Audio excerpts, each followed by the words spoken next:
नमस्कार है आपका हिमाचल दर्शन चैनल में। अगर आपने अभी तक हमारे चैनल को सब्सक्राइब नहीं किया है तो अभी नीचे रेड कलर के बटन पे क्लिक करके सब्सक्राइब कर दें। एक इंसिडेंट जो हमारा जो बद्दी का हुआ, जो एक लेडी थी, इंडस्ट्रियल बैकग्राउंड की थी, वो दिल्ली में थे, दिल्ली से थोड़ा बीमार होकर के वो जब दिल्ली में कोरोना वायरस का हल्ला शोर ज़्यादा पड़ा तो उसके बाद वहाँ से निकल करके बद्दी पहुँचे, अपने गेस्ट हाउस में रुके और गेस्ट हाउस में रुकने के बाद फिर वो बीमार हुए, पीजीआई चले गए और वहाँ उनकी मृत्यु हो गई। वो हमारे लिए और एक शॉकिंग एक न्यूज़ थी।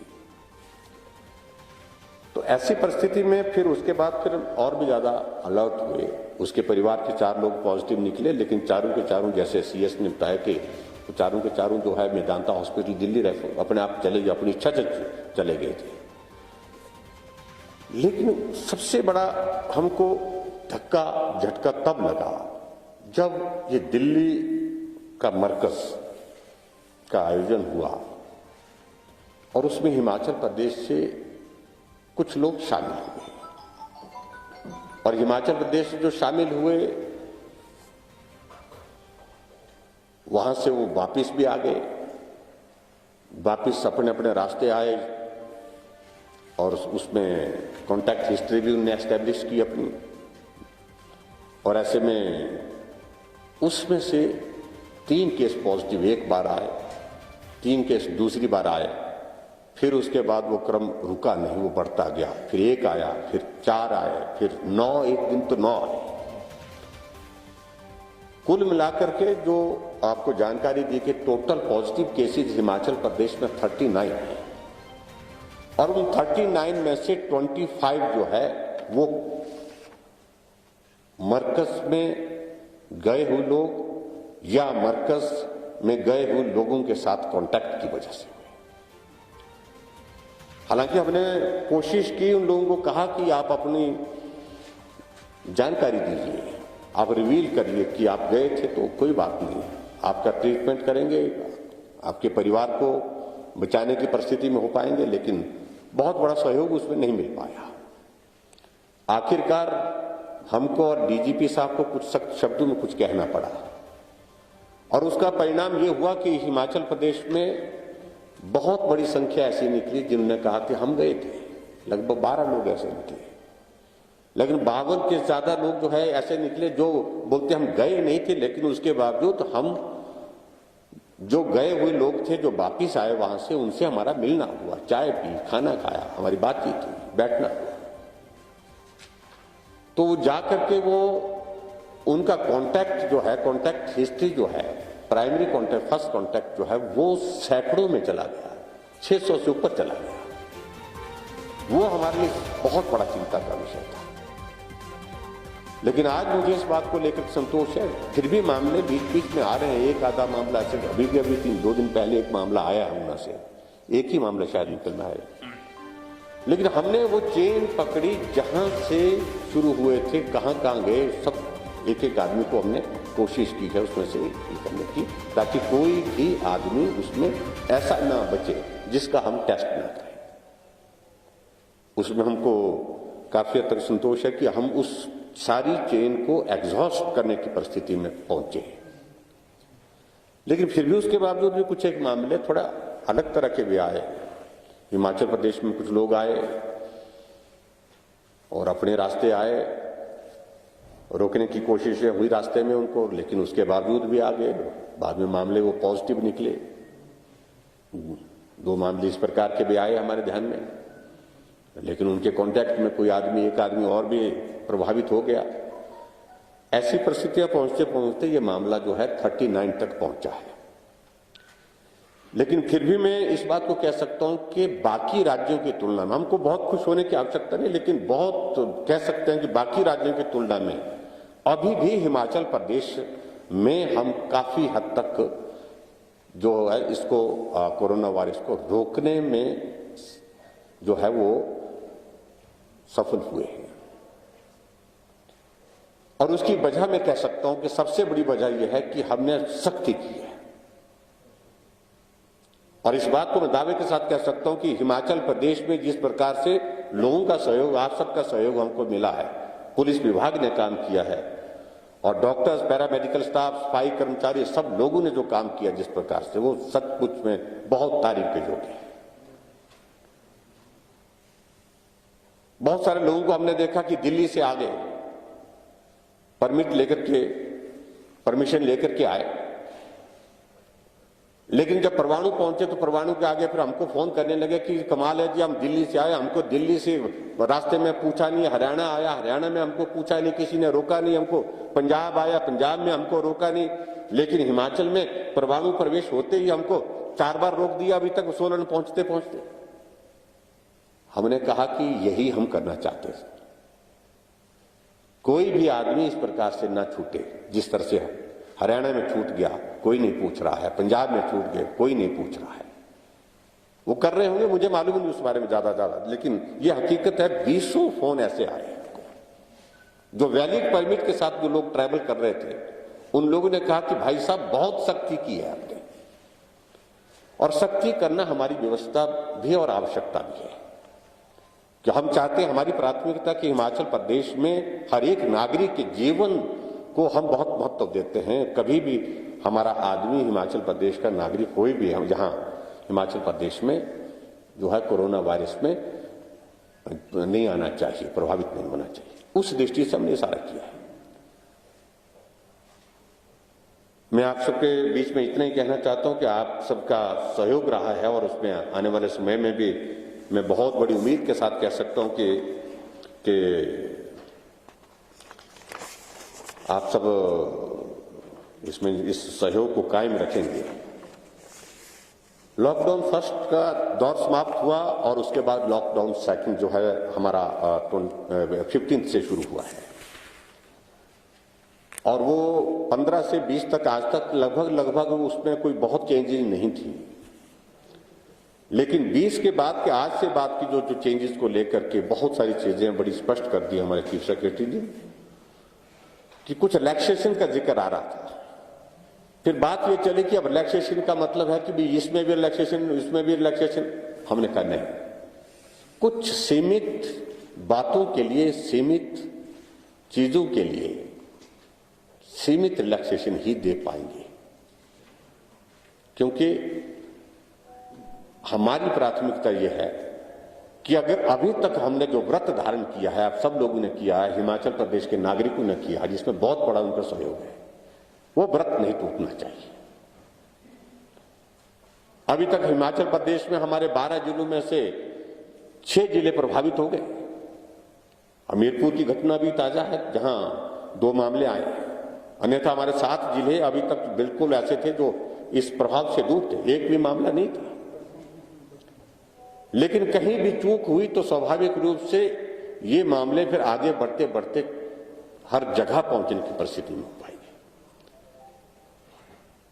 एक हमारे लिए सबसे बड़ा चिंता का विषय था, तो पूरी सब जगह से जोर से जो जिसके लिए प्रेशर बहुत ज्यादा आया, वो इस बात के लिए था कि जो लोग बाहर फंसे हैं वो घर आना चाहते हैं, बच्चे हैं, और उनकी पीड़ा को हम समझ सकते हैं। स्वाभाविक रूप से इससे कठिन दौर किसी आदमी के लिए जिंदगी में हो नहीं सकता है। उनकी तकलीफ को समझना, उनकी पीड़ा को समझना, यह हमारा दायित्व भी था। और मैंने व्यक्तिगत रूप से, मैं सुबह से शाम तक सैकड़ों फोन स्वयं व्यक्तिगत रूप से सुनता हूं, और किसी ने हमारे दोनों फोन जो है मोबाइल, जो मेरे पर्सनल जिनको मैं अपने यूज करता हूं, वो फोन जो है फेसबुक में भी डाल दिए कि किसी को अगर हिमाचल जाना है तो यहां संपर्क करें, इन नंबर पर संपर्क करें। और संपर्क करने करते करते ये स्थिति होगी कि रात को और दिन को मतलब सोना, मतलब बैठना 5 मिनट के लिए बैठना मुश्किल होता। आधे घंटे में अगर फोन न उठाए तो 70, 80, 90 मिस्ड कॉल की ये आती थी, और उससे एक अंदाजा आसानी से लगाया जा सकता था कि कितना डिस्ट्रेस लोग हैं, वो लोग, बच्चे हैं, पेरेंट्स हैं, कोई भी है, जो लोग ऐसी परिस्थिति में हमको फोन कर रहे हैं। हमने अपने सचिवालय में एक व्यवस्था की, हमने कंट्रोल रूम के साथ साथ में वहां पर वो नंबर हमने दिए, 2 नंबर हमने वहां पर लगाए थे, और जिसका जिक्र किया कि बहुत सारी कॉल उसमें जो है दूसरे प्रदेशों से फिर लोगों ने उस पर की है, पूरी जानकारी दी, और उसके माध्यम से एक मैकेनिज्म भी हमने डेवलप, जो मदद जिसकी की जा सकती। ठीक है, जो आदमी सीधा घर आने की बात कह रहा था उसके लिए कठिनाई, वो सारे मामले संभव नहीं थे, लेकिन फिर भी उसके बावजूद किसी को एक्यूट जरूरत थी, किसी चीज की, राशन की जरूरत थी, अकोमोडेशन में कोई प्रॉब्लम आ गई, हमने कहा चंडीगढ़ में हिमाचल भवन में रह लो, हमने कहा दिल्ली में प्रॉब्लम आ गई, अगर आपको बहुत दिक्कत है तो आप हिमाचल भवन तक पहुंचो, वहीं पर रह लो, यहां तक नहीं। दूसरे प्रदेशों ने इस प्रकार से अपने भवन शायद नहीं खोले होंगे, लेकिन हमने किए। ऐसी घड़ी इसमें इन सारी चीजों का क्या और उपयोग करेंगे हम? तो ये सारी चीजें हमने करने की कोशिशें की हैं, लेकिन फिर भी बड़ी संख्या में दूसरे प्रदेशों से लोग निकल आए कि हमको घर जाना है, सिर्फ घर जाना है। विनम्र आग्रह किया हमने, और उसमें हमने एक चीज को लेकर के तय किया कि घर जाएंगे आप, जरूर जाएंगे, लेकिन पहले क्वारंटाइन होना पड़ेगा। तो बॉर्डर में हमने क्वारंटाइन की व्यवस्था की, हर जिले में बॉर्डर का एरिया, और उसमें बहुत बड़ी संख्या में, जिस संख्या का जिक्र यहां पर हमारे चीफ सेक्रेटरी जी ने किया, वो सारी चीजों को बताया गया आपको। उस फिगर को मैं रिपीट करना नहीं चाहूंगा, उसमें दोबारा आपको ये करने की जो आवश्यकता रहेगी तो उसके लिए प्रेस नोट आपको जारी हो जाएगा। लेकिन मेरा कहने का मतलब है, मैं इस बात को इतना डिटेल में कहने की आवश्यकता महसूस कर रहा हूं कि आप सब लोगों के बीच में इन बातों को बहुत ज्यादा हम साझा नहीं कर पाए थे। शायद ऐसा लग रहा था कि भाई कुछ नहीं हो रहा, ये नहीं हो रहा, स्वाभाविक रूप से कुछ नहीं हो रहा, ऐसा भी लग रहा था। तो कुल मिलाकर के मेरा ये भी है, हमने विपक्ष के सभी नेताओं को भी बुलाया, यहीं पीटरहॉफ में हमने बैठक की, बातचीत की, हमने कैसे दौर में हम सबको इकट्ठा होकर के काम करना चाहिए, ऐसी समाज की भी अपेक्षा है, हम सबको लगना चाहिए इस काम में इकट्ठा होकर के काम करने के लिए। उनका भी सहयोग रहा, उसके लिए भी मैं उनका आभार व्यक्त करता हूं। और अभी भी मैं देख रहा हूं कि हिमाचल प्रदेश में जो बच्चे बाहर फंसे हैं, परिवार के लोग फंसे हैं, वो अभी भी हिमाचल प्रदेश में आने के लिए इच्छुक हैं। इच्छुक क्या, यानी कि बहुत आतुर हैं। हमने उनसे विनम्र निवेदन किया है कि थोड़ा वक्त अगर आप लोग और इंतजार कर सके तो उचित होगा। उनका बहुत बड़ा सहयोग मिला है, कठिनाई में, परेशानी में रहे, लेकिन उसके बावजूद भी उनने पालन किया है। थोड़े वक्त अगर और पालन करें तो मैं समझता हूं कि उनके लिए, उनके परिवार के लिए और हिमाचल के लिए भी वो बहुत बड़ा एक योगदान उनकी तरफ से भी होगा। ये मैं उन सब बच्चों से भी और सब लोगों से अपील भी करना चाहूंगा। हाँ, उसके बावजूद जो मेडिकल इमरजेंसी है उसको हमने अटेंड किया है, और उसके साथ साथ में दूसरी सारी चीजों को लेकर के भी हमने, जहां किसी के परिवार में कोई दुर्घटना हो गई तो उसके लिए भी हमने आशीष दिए हैं। तो ऐसे में 2-3 चीजों को लेकर के मैं कहना चाहूंगा। मैं केंद्र सरकार का आपके माध्यम से आभार भी व्यक्त करना चाहता हूं। एक हमने निर्णय किया हिमाचल प्रदेश में, जो ऐसे हमारे मेडिकल के हमारे डॉक्टर्स हैं, चाहे पैरामेडिकल स्टाफ है, सफाई कर्मचारी हैं, स्वास्थ्य कर्मचारी जितने भी हैं, पुलिस में जो इस प्रकार से जो सारे दौर में इसमें लगे हैं, किसी को भी अगर कोरोना के कारण किसी की अगर मृत्यु अगर होती है तो उसके लिए 50 लाख रुपए देने की हमने घोषणा की है हिमाचल प्रदेश में। एक तो ये बात। दूसरी बात मैं ये भी कहना चाहता हूं कि जो हमारी किसान सम्मान निधि का जो विषय था, उसके अंतर्गत 5,62,750 किसानों को हमने जो है 2,000 रुपये प्रति किसान को जो है वो राशि हमने उपलब्ध कराई, और इसमें लगभग 112 करोड़ 55 लाख रुपए जो है उसमें हमने खर्च किए हैं किसान सम्मान योजना के अंतर्गत। प्रधानमंत्री जन धन योजना के अंतर्गत में ये भी मैं बताना चाहता हूं कि अभी तक जो 3 माह तक सभी खाता धारक जो महिलाएं के खाते में 3 महीने का 500 रुपए प्रति माह जमा कर किए जा रहे हैं, और इस योजना से 5,90,306 महिलाओं को जो है लाभान्वित किया जाएगा, और 29.5 करोड़ रुपए इसमें खर्च किए जाएंगे। इसके अलावा उज्ज्वला योजना के अंतर्गत आगामी 3 महीने तक सभी लाभार्थियों को निःशुल्क गैस सिलेंडर, जिससे 1,30,116 परिवार लाभान्वित होंगे। ये भी एक निर्णय उज्ज्वला योजना के अंतर्गत किया गया है। और उसके साथ साथ में हिमाचल प्रदेश भवन एवं अन्य सन्निर्माण कामगार बोर्ड में जो है, जो रजिस्टर्ड जो हमारे 75,76,601 कामगारों को पीएफ खाते में वेतन का जो हमने जो है उसमें जो हमने पैसा जो है 2,000 रुपए दिया जा रहा है, और जिस पर 15 करोड़ 12 लाख रुपए हमने खर्च किए हैं। ये कुछ बातें तो मैं जो हमको जो हमने हिमाचल प्रदेश में भी, इसके अतिरिक्त जो हमने हिमाचल प्रदेश में जो टास्क फोर्स बनाई है, उस टास्क फोर्स के अंतर्गत बहुत सारी चीजें जो हम पूरे उनको असेस कर रहे हैं, जहां जिसकी मदद जिस रूप में की जा सकती है वो मदद करने की हम कोशिश कर रहे हैं। जहां तक कुछ बातों को लेकर के आता है कि हमारा हिमाचल प्रदेश में जो है वो टेस्टिंग की सुविधा जो है कम हो रही है, कम है, ज्यादा होनी चाहिए। पहले हमारे पास शिमला और टांडा में ये टेस्टिंग की सुविधा थी, अब उसके बाद जो है हमारी ये सुविधा जो है वो एक जगह हमने और जो कसौली में हमने शुरू कर दी, और उसके बाद हमने पालमपुर के लिए भी हमने उसके लिए अप्लाई किया है। मैं उम्मीद कर रहा हूं कि उसकी सारी फॉर्मेलिटीज पूरी हो जाएगी। उसके बाद मंडी के लिए भी हमने कहा, हम चाहते हैं कि आने वाले समय में हमारी टेस्टिंग की सुविधा और ज्यादा बढ़े, ताकि ज्यादा से ज्यादा हम इस सारी चीज को लेकर के ये काम कर सके। ये मुझे लगता है कुछ फिगर जो है आपके सामने, जो कुछ बातें आपके सामने रखने की थी, मुझे उचित लगती थी। और अभी जो रिलैक्सेशन के दौरान जो है जिस बात को लेकर के हमारे चीफ सेक्रेटरी जी ने बड़ा स्पष्ट कर दिया, मैं भी उसमें यही कहना चाह रहा हूं कि रिलैक्सेशन का अभिप्राय ये नहीं है कि कर्फ्यू में कोई ढील होगी। कर्फ्यू वस्तुतः जैसा था वैसा ही कायम रहेगा। हम हफ्ता 10 दिन तक इस सारी चीज को असेस करेंगे, और उसके बाद अगले इसमें हम विचार करेंगे कि जो ऑफिसेज हमारे हैं उनको फंक्शन करना, क्योंकि ऑफिस को हम फंक्शन करने के लिए अगर 30% के साथ भी अगर हम शुरू करते हैं तो हमारे कर्फ्यू का कोई अभिप्राय बहुत ज्यादा नहीं रह जाएगा, लोगों का आना जाना बड़ी संख्या में हो जाएगा। इसलिए कि इस सारे दौर को जो है थोड़ा और बेहतर ढंग से हम टैकल कर सके, उस दृष्टि से हमने कुछ निर्णय हमने लिए हैं। मैं इस बात से भी सहमत हूं, बहुत सारी चीजों को लेकर के कुछ लोगों को लग रहा है कि ऐसे मौके में कुछ बातें खड़ी की जाएं, पूछी जाएं, जानी जाएं, ऐसा कुछ बातें कहने की कोशिश कर रहे हैं। मेरा विपक्ष के सभी मित्रों से इस बात के लिए विनम्र आग्रह है कि इस वक्त पूरा विश्व घोर संकट के दौर में से गुजर रहा है, भारत भी उस दौर में से गुजर रहा है, और अपना हिमाचल प्रदेश भी उस दौर में से गुजर रहा है। राजनीति करने का अवसर तब रहेगा जब हम रहेंगे।